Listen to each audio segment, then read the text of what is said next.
Welcome to Inquiring Minds, Adam Thank Savage. you. Thank you. Thanks for letting us into your cave. Yeah, my sanctum. I know it's a little bit overwhelming, but this is where I feel the calmest. No, it's totally awesome. So Mythbusters is going through a change. Do you see this as a denouement of the show, or do you hope that it goes another 10 years, or do you see this as kind of like, a period at the end of a long run? Given that, that's an interesting question. Given that it's television and in the entertainment business, the bottom could drop out at any moment for any reason. And I come from behind the camera, so I really understand that. I have tried over all of these 12 years not to hope for anything. Like, enjoy and work hard at the best of it and plan for the worst of it. So yeah, I'm always surprised when they pick up Mythbusters for a new season, and I'll keep making the show until they lock the doors. I don't think it's the swan song of Mythbusters, and I don't think it's the beginning of the end. It's just another way of making the show. And when you do anything for a really long time, you try in every way to keep it fresh. And this change up provided some interesting opportunities for altering the way we told stories, and that's just always an interesting challenge. The evolution of our ability to tell stories has been very fascinating over the years. In the beginning, we had no idea what making television was even about. We didn't know, sirens outside, sorry. We didn't know how to structure stories, and so we would just shoot off the cuff, and then the editors would have to piece it together. And then as we got better at understanding those stories, careful watchers might notice that we were building, after like 3 or 4 years, you saw less of us building because the stories were getting deeper. And that's absolutely been the case over the last 12 years. The stories have gotten much more complex as our ability to parse the science and the engineering of what we're doing and talk about it and communicate it. Wow.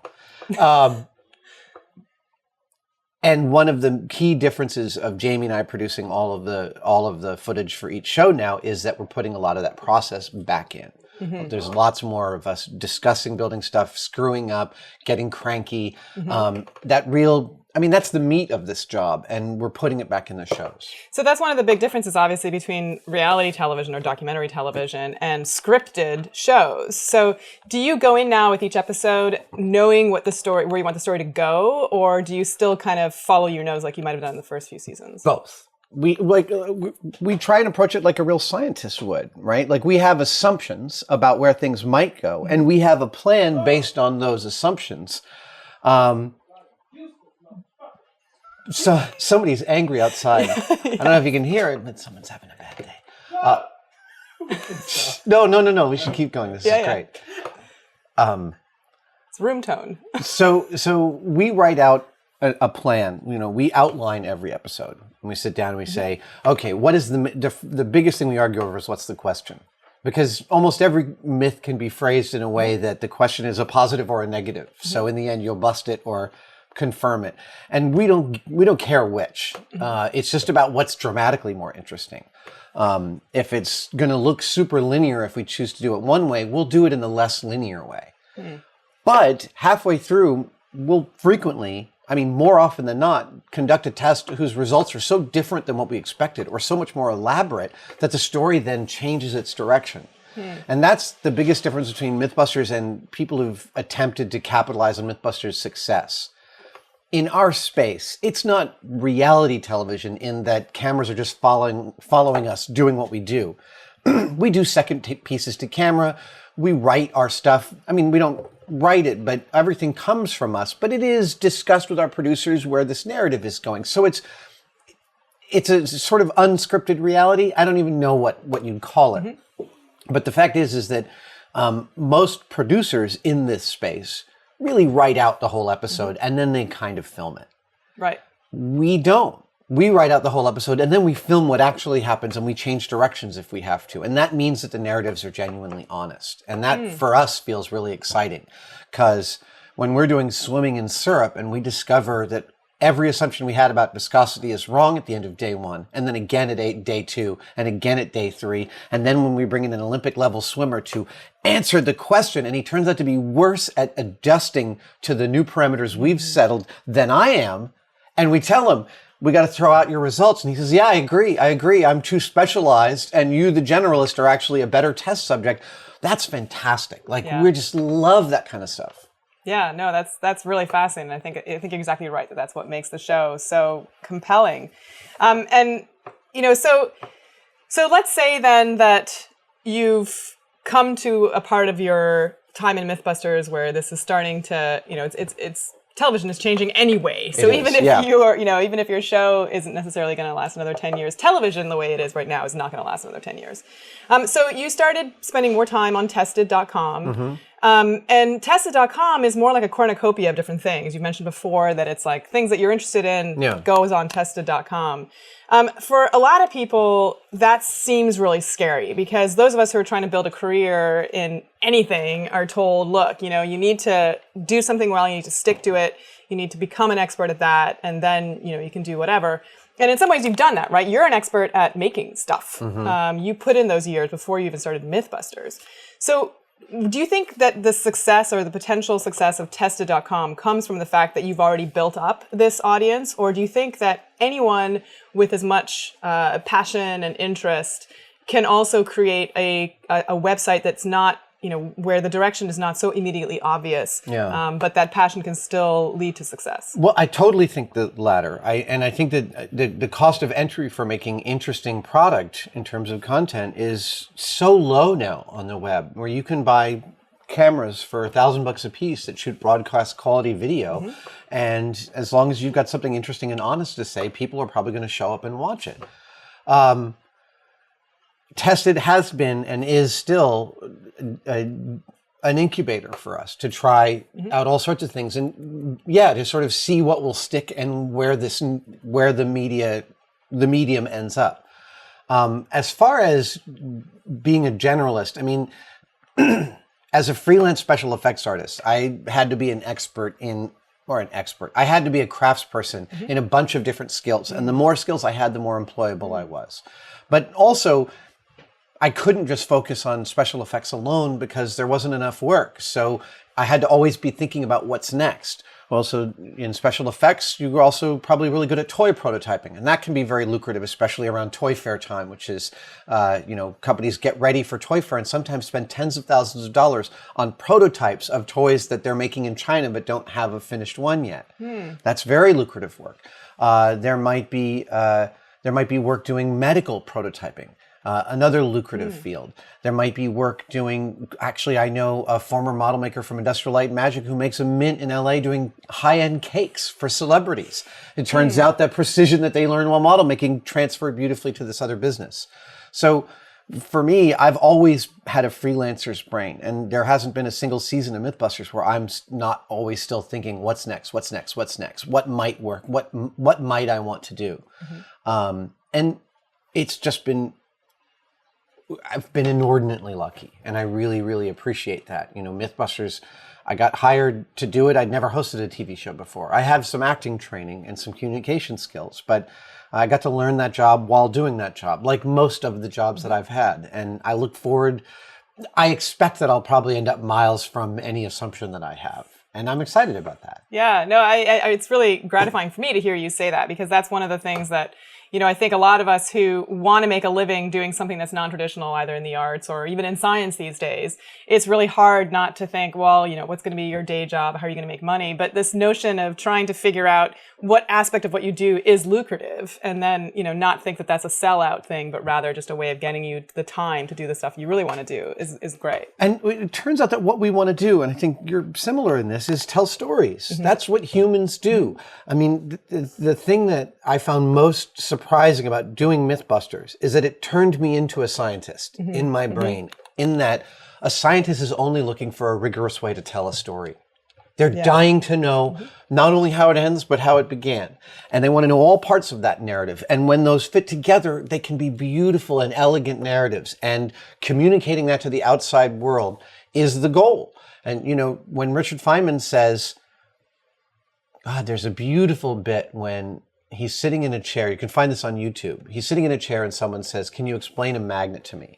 And he says, can I explain a magnet to you? Well, I can't really explain a magnet to you in the way that I understand it because I don't understand it in any terms that you could possibly understand without a master's degree in physics, if not a PhD. He says, I can talk to you about the weak and strong magnetic force and that the reason that a magnet works is the same reason my hand doesn't go through the arm of this chair, even though we're both 99.9% space.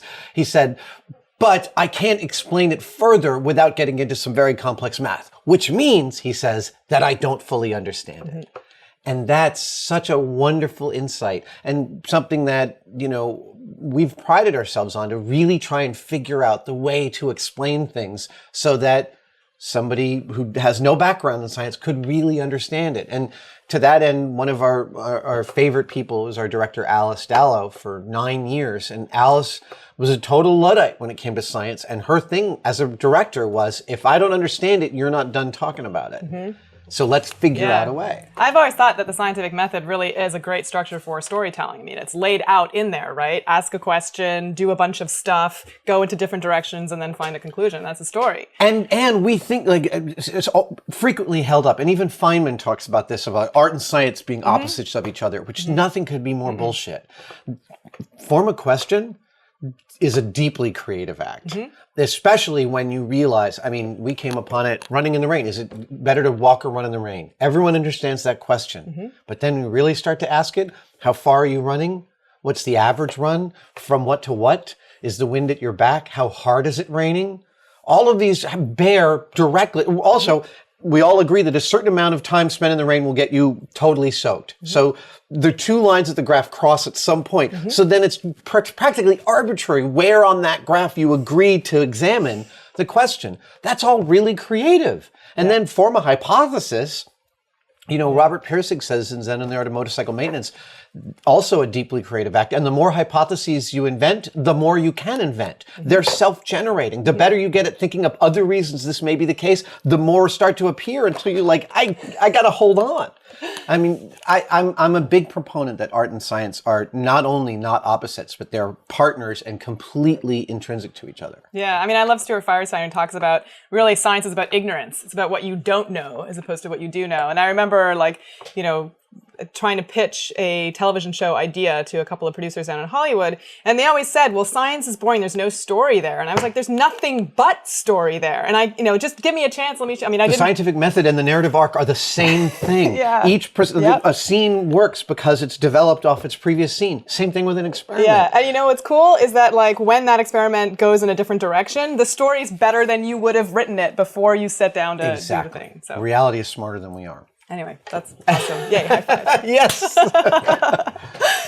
So we had a live show in San Francisco, and there are a few questions from the audience that we didn't get a chance to ask. And I pulled out a couple of them because I thought they were really interesting, and one of them just was really funny. Okay. So let's humor us and help us answer these questions. So one of the questions is about education, something that you're passionate about, something that your show has really educated a lot of kids.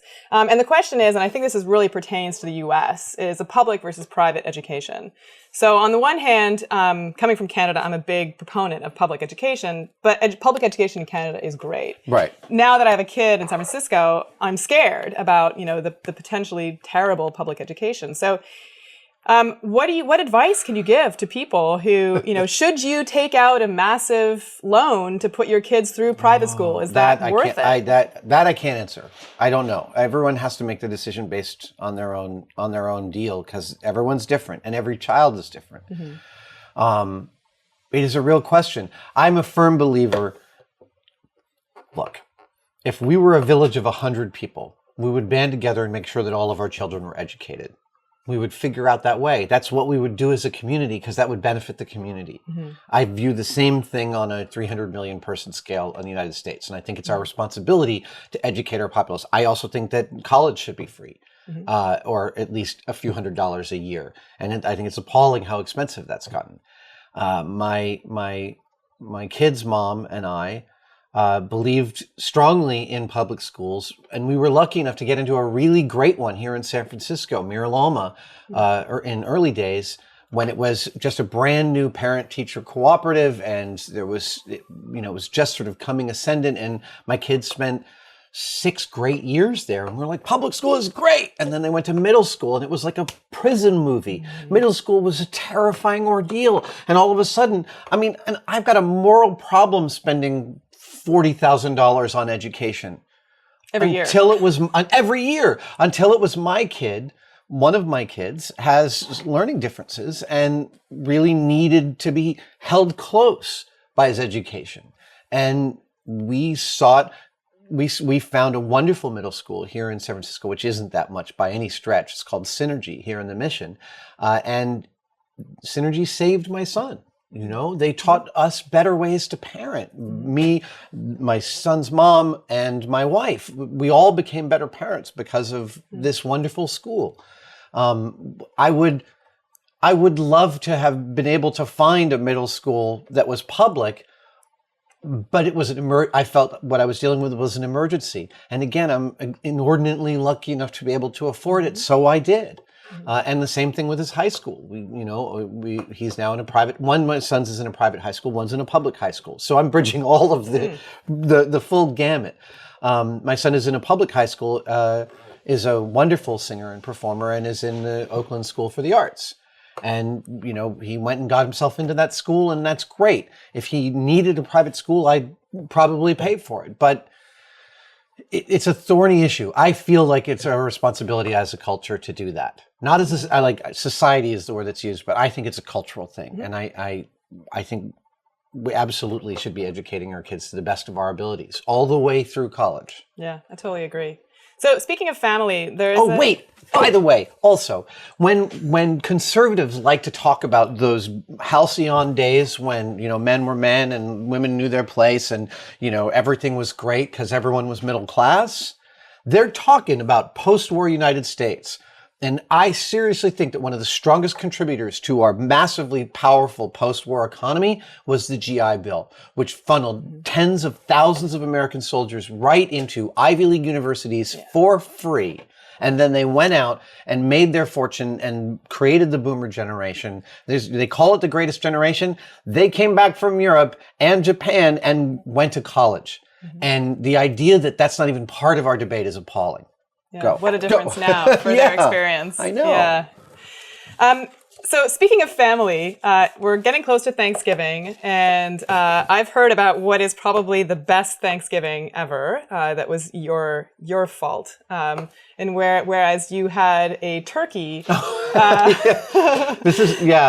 this story. I was 19, I think, and I had come home from New York City to see my folks for Thanksgiving. So this would be 1987. Yeah, 87, 88. And my mom had bought a giant turkey, like a 25-pound turkey. And it was in the fridge, and it was so big, it just made me laugh. I was like, you couldn't conceive of how large this thing was. So I was 19, and I was, at 19, I was sleeping like every third day because I was in New York City, and it was amazing. And I just stayed up all night, and I made a turkey out of paper mache. And then I hollowed out the inside after it had hardened, and I painted it, and I made an alien burst from its chest at the dinner table. I still have, wait, I do. This is the now $700 alien toy, which at that point I ripped off the head of and painted to look like a chest burster coming out of the turkey. So what was the reaction of your family? Did they freak out? Yeah, they laughed. They're used to that. Awesome. Okay, let's see. We got through those questions. Okay, so there was one question that was written by someone named Rembrandt, probably a pseudonym. He and I share a birthday. Oh, the actual Rembrandt. The actual Rembrandt Venrin and I have the same birthday. Okay, but I wanted to read this one verbatim. Okay. Because it's a good one. Hey, Adam, do you believe that there will be 3 to 6 days of darkness in December, like what NASA said on different social media? 3 to 6 days of darkness in December. Mm-hmm. I don't understand what that means. Yeah. Okay. It sounds vaguely biblical, but I can't imagine NASA. I mean, In certain parts of the world, there will be days of darkness. December 23rd is one of my favorite days of the year because that's when the days start to get longer. June 23rd is one of the saddest because I love really, really long days. Yeah. I need and now that I have a baby and we're going through our first end of daylight savings, which apparently is a disaster with a baby when you have to now reset their time. Right, falling back. Fascinating. I know. It used to be my favorite weekend, but now I'm kind of dreading it because it means I'm just going to have to get up an hour earlier. Kids, no. Wait, do you? Well, the baby's going to think it's still 5 a.m. They're going to have really, their own it's schedule. Be 4 a.m. I see. Right. So it's just going to be annoying. Nice. They'll adjust. Yeah, absolutely. So you've got Tested coming up. You've got Mythbusters coming up. If neither of those things were around, what do you think? Would you go back to doing special effects, or would you? What would you do? That's a really good question. I might be totally interested in doing special effects. When I was a model maker, I was very keen on a track that might eventually carry me to being a special effects director. That is a science and a field that I love. Again, it's storytelling. And that might be something I'd explore, or it might be really cheeky for me to think that I could step back into that after 12 years of absence. Being able to make stuff, I think through worst case scenarios a lot. So I think I could work as a mechanic somewhere, and live above a garage in a small town where rent is cheap, and I'd be totally happy. I was just as happy making 30 grand a year as I am now. I just have a few more toys. I think about teaching a lot. And it's absolutely something I want to spend a significant portion of my life doing. When I have the time to do it, is to teach things from practical model making to advanced problem solving, which is something I feel like I've gotten practically a degree in on Mythbusters. How to parse something you have no practical experience of and tell a full, reasonable story about inside of 10 days. That's been an incredible education, and it's made, I showed up on Mythbusters after 15 years as an effects guy, and I felt like I had a little bit of a swagger, like I knew how to do shit. And what I've learned on Mythbusters, I look at myself back in 2002, I'm like, you baby, you didn't have any idea what you could do. You no functional understanding of what was possible. And that's awesome. Yeah. So, it might not be that, although I have become a communicator and a storyteller, it might not be that I do that in a public space, and that's fine. I'm content to do that as a teacher, as a writer. I have a model making book in me. I have 40 pages of outline for it. I would love it to become the textbook for all industrial design programs around the country, because there are no comprehensive volumes that talk about the skills that I learned in the movie business, which are all time-based. You read a model making manual for architecture and they're like, spray it with a clear coat and let it dry for a week. It's like, no. We need to film it this afternoon. And I have those techniques. Wow. So, I've always got irons in a bunch of different fires just to make sure that I can handle whatever happens. And, one of my favorite memories of time that I spent with my dad when I was a kid was he was a big aficionado of making model airplanes. And, I was just a regular little girl, but my dad was like, gave me an old car or an airplane. And was like, paint this with all these different paints. And those are my favorite memories of him. And like, I still don't understand why it's fun to sort of sit down and make something with someone when half the time you're not having a conversation, you're not really interacting, and yet there's something that's really bonding about that. What is that?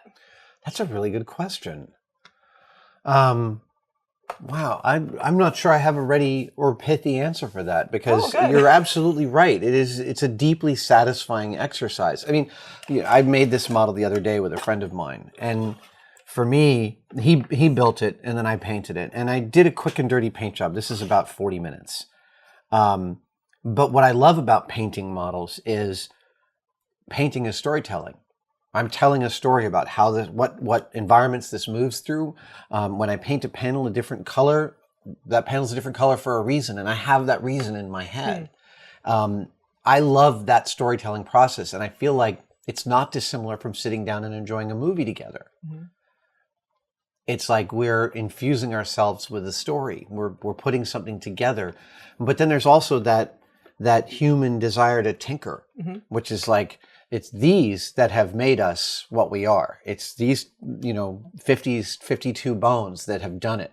And using them must be a deep release of important chemicals, which you know about and I don't, that make us feel like we're fulfilling our purpose, mm-hmm. Just as much as raising kids. I feel like tinkering for me feels like I'm fulfilling a deeply biological need. Yeah, there's no question that our hands have evolved to be so dexterous for a reason, and using them, maybe does really satisfy some of these needs. I have one last question for you, which is a touchy subject, so this is why I've waited until the end. Oh, good. And that is, we talked a little bit in a previous conversation about Gamergate and mm-hmm. the treatment of women in tech fields in particular, in gaming, in specifically. And this vitriol that some men primarily feel against women coming into this industry. And as an outsider, I'm not a gamer, I'm a woman in science, but I don't understand the anger. And I was hoping that you could maybe give me some insight as to why is there so much rage against women in these fields? I don't know. I wish I understood it better, because I see it and I have friends that suffer from it. And I worked with Carrie Byron for 11 years, and I've watched the evolution of the terrible shit Carrie's had to deal with as a public figure and a woman and a science communicator. I can't help but feel, and I'm psychoanalyzing people I haven't met, so full caveat, but I have to imagine that our culture is constantly promoting impossible ideals of ownership, ideals of success, and ideals of body type. And, women have suffered mightily from Hollywood's ideas of what women should look, of Hollywood and general media ideas of what women should look like. Even where we've got old dudes on Fox telling all the female hosts of a show he's on that they could all lose 10 pounds. They should have stomped him at that point. But I can't help but feel like it's part and parcel of a deeply sort of nihilistic view of consumer culture. And I'm not decrying consumer culture. I know that it's like a cargo cult, but I deeply love the brands that I love, like Apple and, designers whose clothes I wear. I'm deeply addicted to it at the same time as I recognize it promotes some terrible ideas about what's possible and what could make you happy. And I think, really at its base, all anyone wants is to be happy and to be fulfilled. And it's genuinely sad that there's a group out there that feels so unfulfilled that they feel the drive to push their lack of fulfillment outwards, right? I want to deny things to you and you and you because I feel denied. That's terrible. Again, though, I feel like, maybe it's my liberal politics, but I point the finger at a culture that looks at, I think I read a poll a few years ago that a really significant proportion of Americans think that they'll get rich by winning the lottery or suing somebody. Oh, great. Right? And you're like, oh my gosh, that's terrible. Those are terrible ideals. Those are terrible things to shoot for. My goodness. And I also say this recognizing that I'm saying it from the position of someone who is very comfortable, and I have a wonderful life and I'm very grateful for it. And, my lack of suffering is something, look, I suffer like everybody else suffers. I recognize that because I've been on television for 11 years, I suffer less. And I don't know any way to counteract that.